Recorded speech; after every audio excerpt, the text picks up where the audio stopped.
Hello and welcome back to our channel. If you're expecting a baby soon, congratulations. Today, we're going to walk you through what to expect in the delivery room, a step-by-step guide. Whether you're a first-time parent or just need a refresher, we've got you covered. Let's get started. Step 1. Checking in. First, you'll check in at the hospital or birthing center. Make sure you have your ID, insurance information, and your birth plan if you have one. This goes into your maternity notes and outlines your preferences during the labor and delivery.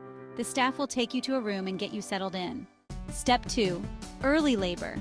During early labor, you might be encouraged to walk around or change positions to help labor progress.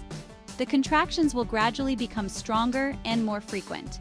This stage can last several hours, especially for first-time moms. Step 3. Active labor. Contractions will be more intense and closer together. You might receive pain relief options like an epidural at this stage if you choose. Remember, there's no right or wrong way to manage pain. Do what's best for you. Step 4. Pushing and delivery. Now comes the pushing stage. When you're fully dilated at 10 centimeters, it's time to push.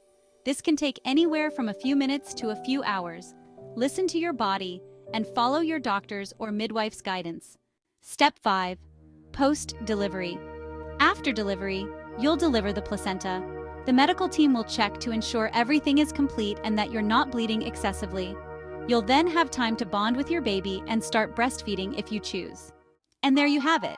Remember, every birth is unique, so trust your instincts and communicate with your healthcare team. If you have any questions or want to share your own experiences, drop a comment below. Don't forget to like, subscribe, and hit the bell icon for more parenting tips and advice. Thanks for watching, and we'll see you in the next video.